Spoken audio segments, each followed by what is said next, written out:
Dans cette vidéo, je vais montrer comment faire une carte à partir de données extraites dans Wikidata. La carte va être faite avec l'outil UMAP qui est mis en place par la communauté OpenStreetMap. Alors, l'exemple que je vais prendre va être la liste des collèges du département de la Seine-et-Marne, le 77.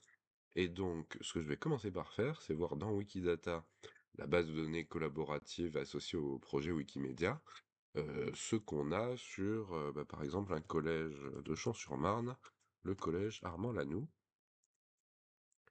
Alors, c'est pas l'arrêt de bus qui m'intéresse, c'est bien le collège. Et donc, là, j'arrive sur la page Wikidata, qui présente ce collège, ainsi qu'un certain nombre de déclarations, où à chaque fois, on a une information, avec parfois une référence donnée, sur chacun de ces cadres gris. On voit qu'on a les coordonnées géographiques, ce qui permettra d'ancrer la carte, et que pour se limiter au collège de la Seine-et-Marne, on pourra demander que l'opérateur soit le département de la Seine-et-Marne. Alors, je vais, pour extraire ma liste de collèges, utiliser le service de requête qu'on voit ici, et je vais utiliser l'assistant de requête que je vois à gauche, qui apparaît en cliquant sur le petit bouton i si vous ne l'avez pas. Alors, ce que je veux filtrer, ce sont donc des collèges. Alors, attention, je veux un collège de type d'établissement scolaire en France. Ce type de collège-là qui m'intéresse. Ah, ça a pris un peu de temps pour s'ajouter. Je vois 20 résultats. Mais en fait, si je reclique sur le bouton lancer la requête, il va se mettre à jour, arrive à 100 résultats. Alors, sauf qu'en fait, le 100 vient de cette limite de 100 que je trouve ici ajoutée automatiquement dans la requête pour éviter qu'il y ait un taux de calcul trop long. Donc sans vraiment comprendre le reste de la requête, je vais quand même augmenter cette valeur à 1000 pour voir si j'ai bien tous les collèges du 77. Alors pour l'instant, j'ai pas dit que c'était des collèges du 77. Il faut que je rajoute cette information dans le filtre. Alors, je veux qu'il soit opéré par le département de la Seine-et-Marne. Peut-être taper plutôt Seine-et-Marne. Et en fait, oui, c'est le Conseil général de Seine-et-Marne qui les administre. Ah non, pas du tout. C'est probablement le département de Seine-et-Marne, mais je ne l'ai pas trouvé dans la liste.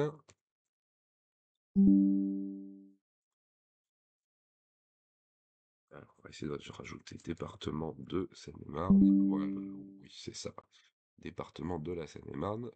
On voit que automatiquement, le formulaire a trouvé la propriété la plus probable, qui est opérateur, c'est-à-dire celle qui lit ce que j'ai extrait, niveau éducatif collège, au département de la Seine-et-Marne.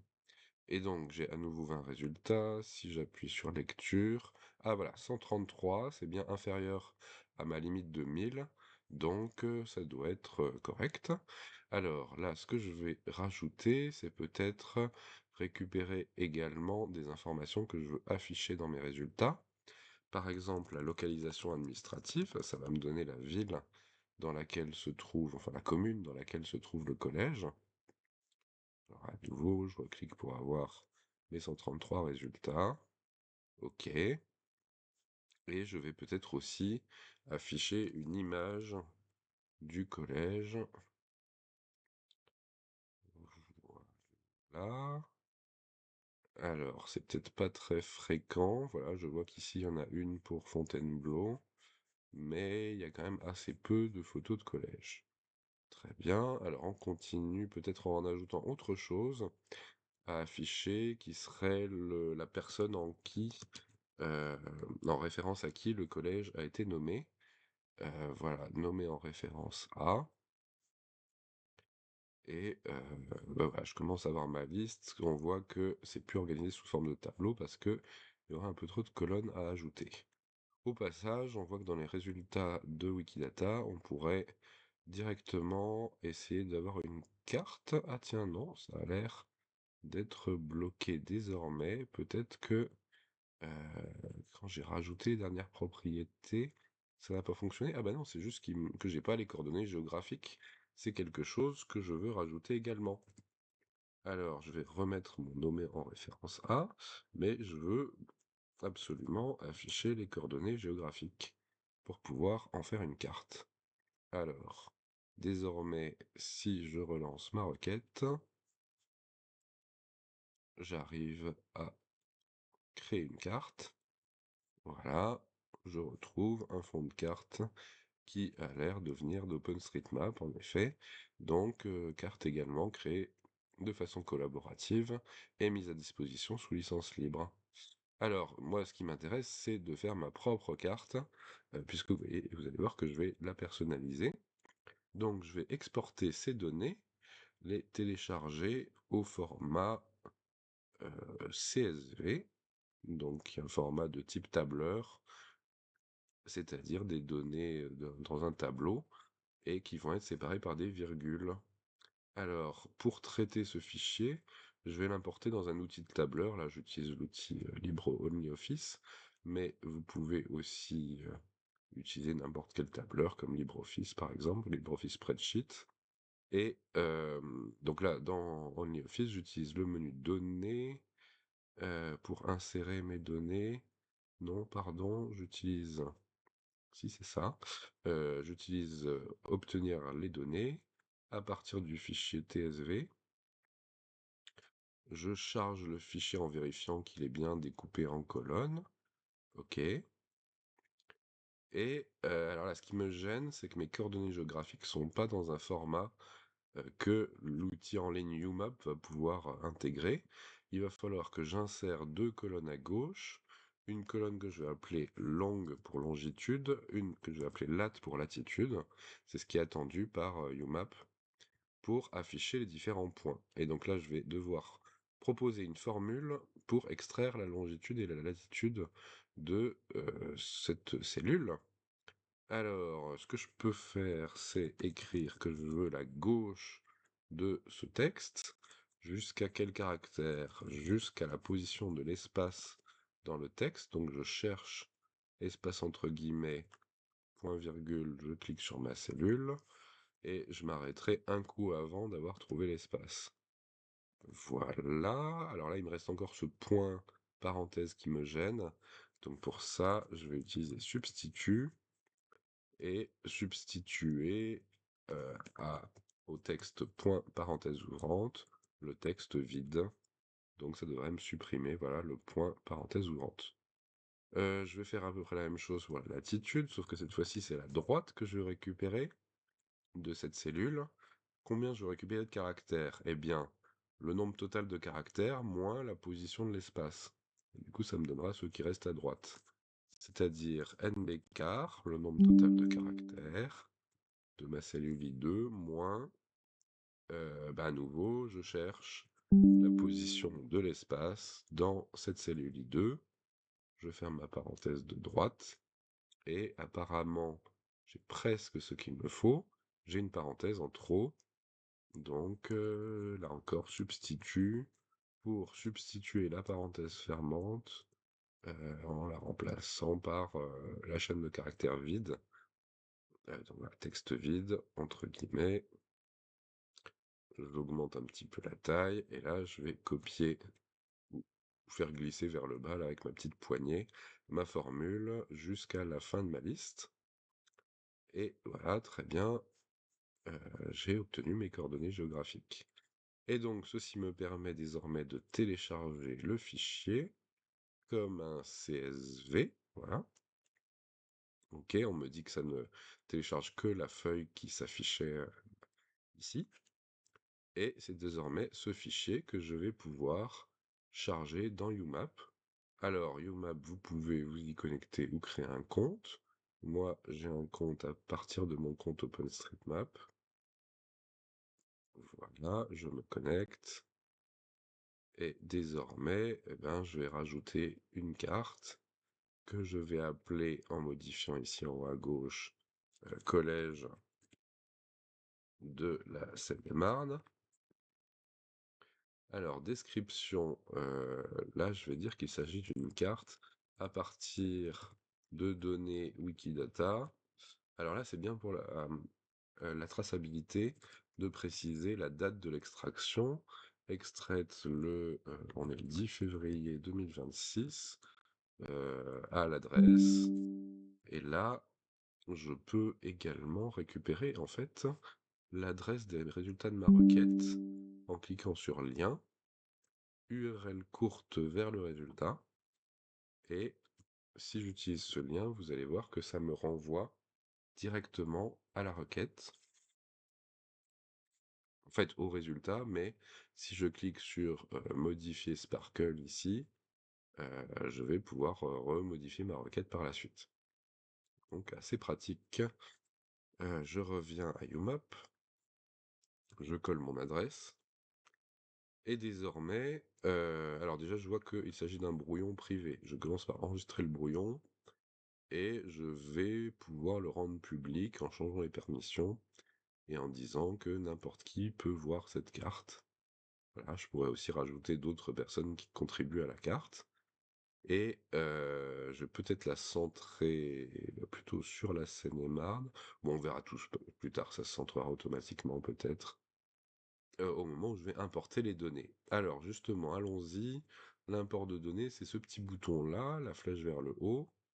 J'importe les données en allant chercher le fichier CSV que je viens de créer.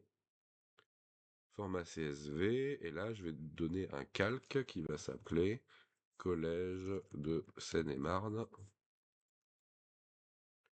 J'importe, et voilà, ils ont été ajoutés à la carte, et là, je peux, si je le souhaite, modifier l'ensemble des pointeurs, des marqueurs de ce calque, en allant ici sur Gérer les calques, et en disant que je veux cliquer sur le bouton, le petit crayon Éditer, et là, je peux par exemple changer la couleur de la forme pour mettre en gris, la forme de l'icône pour mettre plutôt un cercle. Oui, là, c'est peut-être pas très lisible, mais ça serait peut-être plus lisible si je change mon fond de carte ici, en utilisant, je sais pas, allons-y, voilà, là, ça ressort peut-être un peu plus. Alors maintenant, si j'enregistre, je vois que quand je clique sur un marqueur, j'ai juste le nom du calque. Moi, ça m'arrangerait d'avoir le nom du collège et quelques informations à son sujet. Je retourne dans Gérer les calques, le petit crayon, et là, c'est les options d'interaction que je vais changer en utilisant un gabarit manuel de pop-up. Si je clique sur Définir, je vois que je pourrais inclure des informations qui viennent de mon tableur. Alors là, visiblement, c'est les noms de colonnes que je dois indiquer entre accolades, et donc je pourrais par exemple utiliser le nom de colonne collège. La syntaxe que vous utilisez ici pour la mise en forme, c'est de la syntaxe Markdown, c'est-à-dire c'est des dièses qui servent à faire des petits titres. Alors, bon, en fait, c'est indiqué ici, c'est du Markdown simplifié. Puis en fait, non, c'est pas tout à fait du Markdown, désolé. On voit ici qu'on a des crochets qui ressemblent plutôt à du Wikicode un peu. Bref, je vais peut-être mettre la ville aussi, enfin la commune. Où se trouve la commune? C'est dans localisation administrative label. Pourquoi label? Parce que c'est l'étiquette en français, le nom en français qui correspond à localisation administrative, qui est en fait un lien vers la page Wikidata de la ville. Bah, je vais peut-être essayer de mettre les deux, à la fois la commune et le lien. Alors ça devrait être pour la commune, mais si je veux que le lien fonctionne, lien avec texte, je vais faire comme ça, je mets mes doubles crochets fermant à droite, ouvrant à gauche, ma barre verticale au milieu, et là, il faut que je mette le lien. Là, le lien, c'est ce qui va se trouver dans localisation administrative, mis entre accolades pour bien faire comprendre que c'est un nom de colonne. Alors, on essaye, j'enregistre, et je clique sur un collège.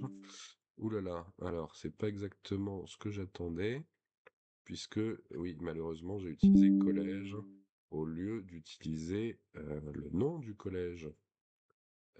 Que bêtement, je n'ai pas récupéré dans les données que j'ai exportées, visiblement. Donc je vais devoir revenir à ma requête Wikidata et bien penser à afficher le nom du collège. Si je reviens à mon affichage par table, il n'apparaissait pas ici en effet.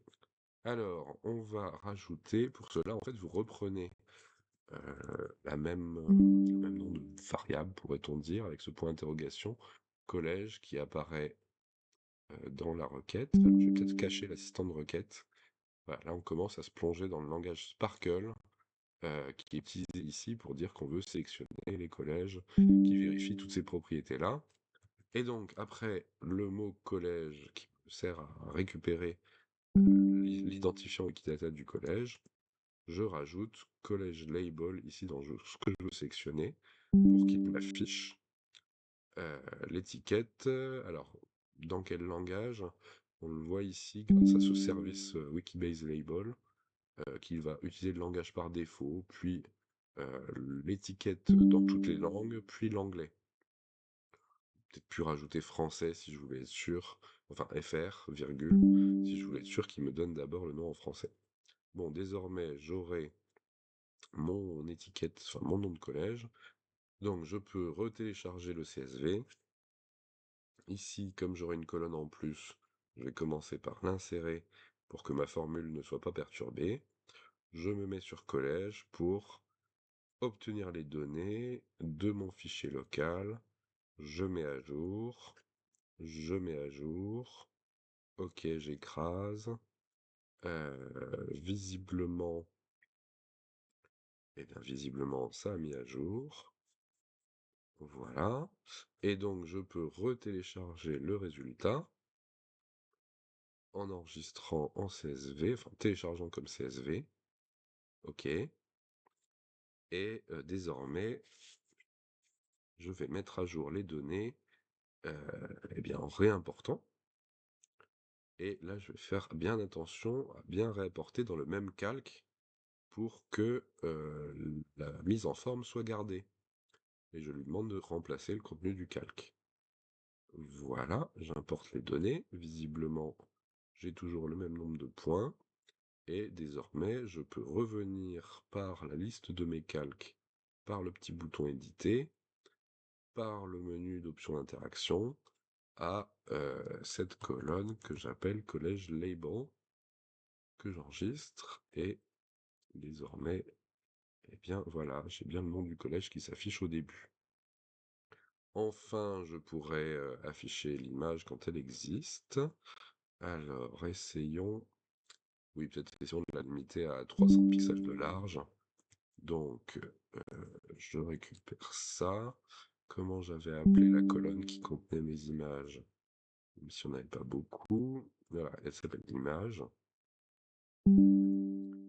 Donc, image entrecollable, bien sûr, puisque c'est le contenu de la colonne. Et à la place de largeur, j'indique 500 pixels, non, 300 pixels. On enregistre. Visiblement, on avait un collège à Fontainebleau qui avait une image. Alors, voyons duquel il s'agit. Pas le collège international. Ah bah voilà, il était en train de s'afficher. C'est le collège Lucien César, dont j'ai affiché la photo dans la petite pop-up. Ok, alors maintenant, peut-être essayons de voir comment on peut personnaliser le fond de carte sans utiliser les fonds de carte par défaut, mais après avec son propre fond de carte.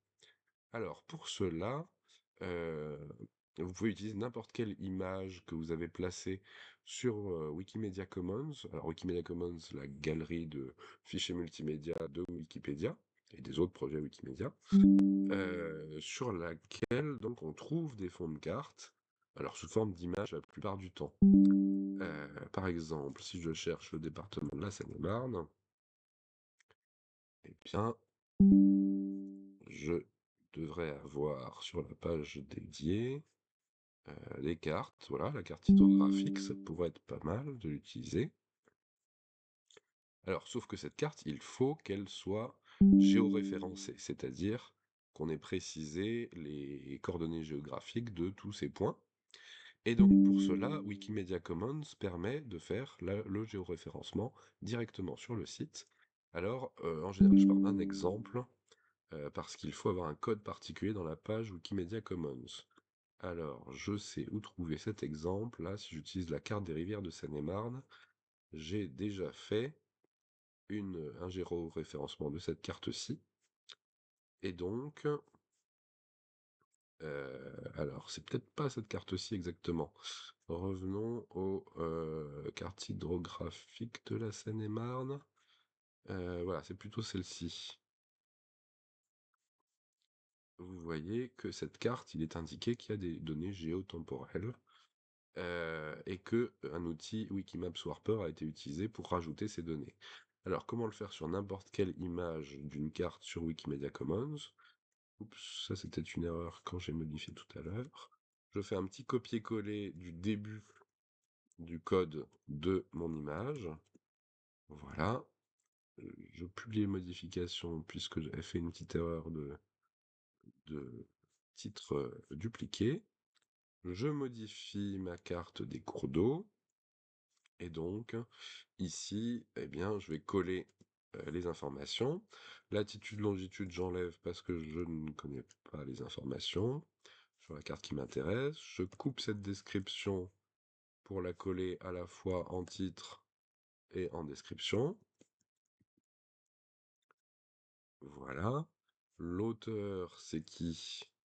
Bah, c'est le même, Roland45. Source own, c'est lui-même qui a collecté les données. Je mets la date de la carte. Et ensuite, la date des données représentées. On voit que visiblement, il y a des données de 2017 et de 2014 pour les cours d'eau. On va laisser indiquer 2017. La permission, est-ce que c'est bien une licence CC BY SA 4.0? Visiblement, oui. Je laisse donc ça aussi. Localisation Seine-et-Marne, je laisse aussi. Eh bien, euh, là par contre, Warp Status Warped, c'est pas encore le cas, ça n'a pas été géoréférencé. Warp URL, je la connais pas, j'enlève aussi. Donc voilà, désormais je remplace ce modèle information, donc tout ce code entre double accolade, et aussi ce petit titre que j'ai déjà au-dessus ici. Et en fait, j'ai remplacé le modèle information par le modèle map qu'on trouve ici, qui va être plus précis pour des cartes, qui me permettrait même d'ajouter d'autres informations. Là, par exemple, la langue française. Alors, on va pouvoir donc publier les modifications de ce fichier de carte sur Wikimedia Commons et désormais voir apparaître un petit bouton géoréférencer la carte dans Wikimap Swarper. J'y vais. Alors là, je suis déjà connecté, mais sinon, il vous propose de vous connecter soit avec votre compte Wikimedia, soit avec le compte OpenStreetMap. Et bah, je vais pouvoir commencer le géoréférencement en cliquant sur Rectify, ici, dans cet onglet, en zoomant sur la carte et en allant chercher des points de référence qui correspondent sur ma carte de droite par rapport à l'image de gauche. Alors peut-être je me rends compte que je vais essayer de prendre des points assez extrêmes. Donc là, les cours d'eau, ça devrait être assez facile de repérer ces méandres. Voilà, là je vais mettre en bas et au milieu de ce méandre, ce qui devrait correspondre à ceci. Donc j'ajoute le point de chaque côté et j'ajoute le point de contrôle. Je vais descendre. Alors là, ce que je pourrais aussi utiliser, ce sont les frontières des différents départements ou des régions. Alors, ben, essayons là, voilà, à l'est de Meaux, je pense retrouver ici le même point qu'à gauche. Donc je clique des deux côtés. Peut-être ici, alors donc j'ajoute le point de contrôle, hein, j'oublie pas à chaque fois. Ici, le point le plus extrême au nord, le long de l'Ourcq. Pareil, j'ajoute le point de contrôle. On va redézoomer et recliquer sur le bouton de déplacement pour poursuivre.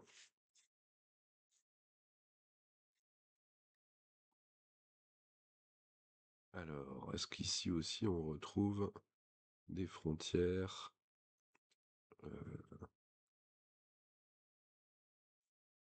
visiblement, enfin, c'est les délimitations de régions, alors qu'à droite j'ai les départements. Donc voilà, peut-être à côté de Montreux-Fautionne. ce petit angle ici que j'ajoute. Alors, jaune, la couleur jaune me dit que les points sont pas idéalement placés. On va voir si en rajoutant un peu plus, on arrive à faire mieux. Alors, ici au sud-ouest de la Seine-et-Marne, je devrais pouvoir en placer un de plus. Là. Et puis, je vais peut-être en placer un dernier, parce que c'est toujours pas idéal. En bas à gauche. Alors peut-être que je me suis trompé à un moment, hein. Je vérifierai quand j'aurai suffisamment de points pour être confiant sur le résultat. Alors, par ici, visiblement, voilà, j'ai une frontière, enfin une délimitation de région qui correspond. Alors à nouveau, voilà, je zoome. J'ai aussi besoin de zoomer à droite pour faire correspondre. Voilà, ce point-là avec celui-là. Oh là là, ça n'a pas l'air de correspondre vraiment. Alors peut-être que j'avais une erreur au-dessus. Alors ici j'en ai aussi un qui semble correspondre.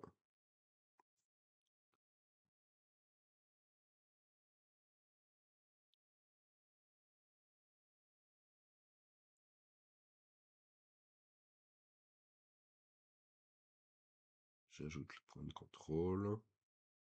Décidément, j'ai un petit problème. Alors voyons où il se trouve. Alors ce que je peux essayer, c'est de quand même cliquer sur Warp Image pour avoir un premier aperçu et peut-être voir où ça ne fonctionne pas. Oula, ah oui, c'est visiblement au nord là que j'ai dû faire une bêtise quelque part.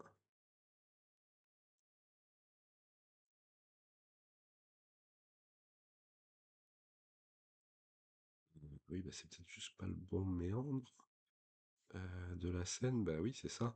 Je suis pas du tout sur le bon ici. Alors, ça va me donner l'occasion de voir comment je déplace un marqueur. J'utilise la petite icône, non, pardon, la petite icône de flèche. Et je déplace mon marqueur ici, mon point de contrôle. Et désormais, voilà, il passe vert et tout est beaucoup mieux, visiblement. Voilà, tous sont verts ou bleus, très bien. Et ma carte a l'air assez bien mise en place. Peut-être qu'à l'est, je pourrais essayer d'améliorer un petit peu les choses encore. En zoomant. Euh, voilà, ben peut-être ici, où est-ce que je me trouve? Au-dessus de Nogent-sur-Seine, voilà. Ce point-là. Alors, je vais enlever l'opacité.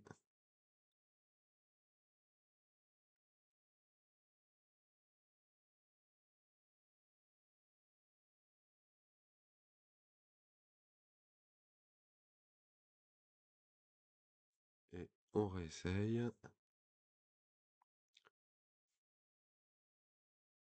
Ça a l'air beaucoup mieux désormais.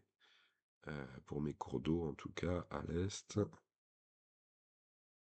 Voilà, ben on peut dire que le géoréférencement est satisfaisant désormais. Et donc, je vais pouvoir récupérer dans Preview, non, dans Export, une adresse de ce qu'on appelle des tuiles, c'est-à-dire des petits carrés de fond de carte, des petits carrés qui vont s'afficher à différents niveaux de zoom. Vous les voyez s'afficher progressivement ici, à chaque fois que je zoome. Ces petits carrés d'images de ce qu'on appelle les tuiles de fond de carte. Alors au passage, je peux aller voir ma carte là sur Wikimedia Commons et voir qu'elle a bien été géoréférencée. Et donc je peux revenir à UMAP, désormais aller dans les paramètres, utiliser un fond de carte personnalisé. Alors peut-être que je peux le rajouter en fond transparent. Je vais tenter ça, ce qui me permet de garder le fond de carte OpenStreetMap et de rajouter celui-là en plus, ce qui est quand même pas mal du tout. Hem, alors il faut quand même que je rajoute attribution, c'est-à-dire aller chercher le nom de Roland 45. Là encore, j'utilise la même syntaxe avec les doubles crochets, la barre verticale avant, et puis je vais chercher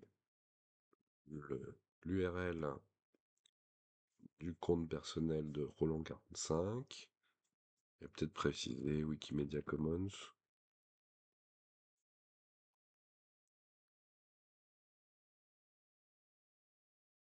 Voilà, et puis en fait, non, peut-être qu'il vaudrait mieux que j'indique la source, comme ça, les personnes pourront retrouver la carte elle-même, et de toute façon, sur la carte, on arrive à retrouver le compte personnel de Roland 45, enfin sa page personnelle sur Wikimedia Commons. Donc voilà, là je peux enregistrer. J'ai désormais ma carte. Et alors, je pourrais avoir envie de faire une dernière chose, c'est de colorer les points en fonction de est-ce que les collèges ont été nommés d'après un homme ou d'après une femme. Bah, pour ça, il faudrait que je complète ma requête ici, qui m'extrait l'information de en référence à quelle personne le collège est nommé, en rajoutant l'information de sexe ou genre de cette personne. Donc je clique comme ceci. Là, le problème, c'est que j'ai l'information de sexe ou genre du collège. Alors, je vais me focaliser sur cette requête Sparkle. Euh, Bon, on va pas commencer à voir en détail comment fonctionne le langage Sparkle. Vous avez quelques exemples qui vous sont donnés ici si vous voulez apprendre un peu par la pratique. Mais ce que je vais faire, c'est que cette contrainte optionnelle que le collège, je veux afficher son sexe ou genre, je vais la couper. Je vais la mettre à côté de la contrainte du collège nommé en référence A, pour dire qu'en fait, c'est pas le collège que je veux, dont je veux afficher le sexe ou genre, c'est le, justement, nommé en référence A. Enfin, la valeur de la personne qui est dans le champ nommé en référence A. Et je teste ma requête. Si tout se passe bien, voilà, j'ai toujours mes 134 résultats. Et alors désormais, il faudrait que je rajoute mon sexe ou genre ici. Voilà, il y est. Alors voyons dans les résultats en dessous. Bah écoutez, ça a l'air d'y être de temps en temps. Voilà, Paul Langevin, masculin. Alors, ça y est peut-être pas forcément toujours. J'ai vu tout à l'heure que Christine de Pisan, il y a un collège Christine de Pisan, mais Christine de Pisan n'apparaît pas dans le nommé en référence A. Je vais juste montrer comment on peut compléter les données. Je clique en appuyant sur CTRL sur le nom du collège pour pouvoir rajouter une déclaration. Voilà, nommé en référence A. Et là, je vais choisir Christine de Pisan, la poète. Voilà. Si je refais tourner ma requête, alors j'espère que ça sera mis à jour suffisamment rapidement pour avoir le résultat. Voilà, je recherche Pisan dans la page. Eh ben non, ça c'est pas mis à jour. Mais en attendant quelques minutes, je suis sûr que ça me fonctionnerait. Et en tout cas, je peux désormais télécharger à nouveau mon fichier TSV. Je peux le recharger ici en cliquant sur la bonne colonne, la bonne cellule pour aller dans mes données, obtenir les données à partir du fichier CSV. Voilà. Là, j'ai bien mes coordonnées qui sont toujours calculées. Et donc, ce que je vais faire un petit copier-coller. Voilà, désormais, je fais mon tri parce que en faisant ça, je crains de perdre. Donc, par quelle colonne? La colonne sexe ou genre, c'est la colonne L. Voilà, je crains de perdre ma ligne de titre, en effet. Et donc là, bah, voilà, j'ai les collèges nommés d'après des femmes, en tout cas ceux qui sont référencés dans Wikidata comme tels, que je vais pouvoir coller ici pour exporter un fichier spécifique collège nommé d'après des femmes. Voilà. Et donc, exporter avec les options par défaut, importer ici mon fichier en choisissant un nouveau calque, collège de enfin, du 77, voilà, de Seine-et-Marne, nommé d'après des femmes. Dans un nouveau calque, c'est bien ça, j'importe mes données. Et là, bien, je vais changer la forme du calque pour mettre dans une certaine couleur. On va mettre du bleu foncé, mais on va mettre en petits cercles comme les autres.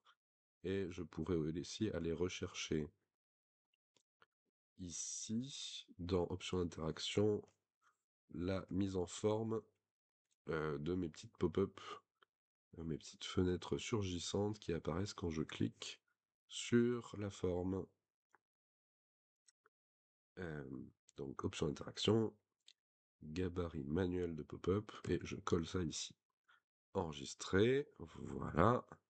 On continue en faisant la même chose avec les collèges nommés d'après des hommes, en tout cas d'après les données actuellement présentes dans Wikidata.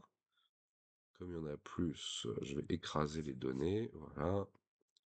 Fichier, télécharger comme CSV, ok.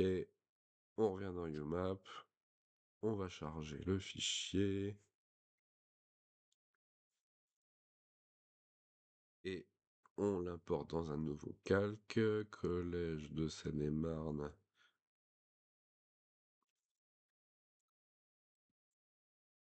nommé d'après les hommes. J'importe bien dans un nouveau calque. Je refais la modif, déjà d'aller chercher la mise en forme de la pop-up pour la coller. On va espérer que c'est par ordre alphabétique, donc c'est ça. Non, c'était pas de chance. C'est celui-là. Option d'interaction, gabarit manuel, je colle ici. Je change dans les propriétés de la forme. La couleur, on va mettre du bleu clair. La forme de l'icône, on va mettre les cercles. Voilà. Alors je vois plus du tout mes collèges en bleu foncé là. Mal fait mon export ou mal fait mon import. Voilà, j'avais pas terminé mon export. Et donc, je me suis trompé de données pour les collèges nommés d'après des hommes. Je vais donc recharger ça dans le bon calque.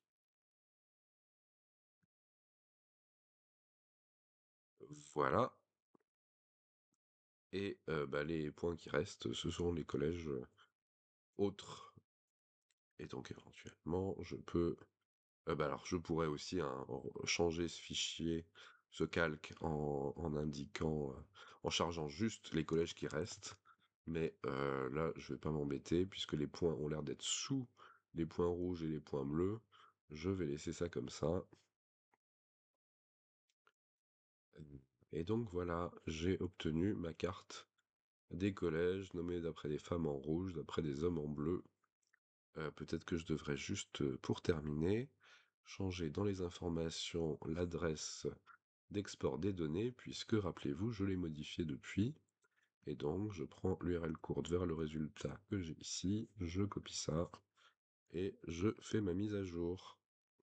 Et désormais, alors peut-être aussi que je peux fixer avec ce point-là, voilà, utiliser le centre et le zoom actuel. Comme ça, par défaut, la carte sera positionnée ici. Et en effet, si après l'avoir enregistré et après m'être déconnecté, puis-je me déconnecter? Oui, je pense, voilà, je vais à mes cartes déconnexion. Eh bien, je vérifie que la carte est bien disponible, c'est le cas. Je vois qu'elle apparaît aussi dans les différentes cartes publiques qui sont mises en avant parmi les dernières cartes créées sur YouMap. Et donc ce tutoriel est désormais terminé. N'hésitez pas à fouiller un peu l'interface de YouMap pour voir que vous pouvez, aller plus loin. Par exemple, dessiner des zones, dessiner des itinéraires, et finalement rajouter des données manuellement, en plus de ces imports de données automatiques qu'on a vus sur, les collèges de la Seine-et-Marne. Vous voyez qu'il y a tous ces outils d'interaction, de dessin qui permettent, de faire des choses personnalisées à certains endroits, si on veut, rajouter des informations sur la carte. Je vais supprimer ça et arrêter ici ce tutoriel.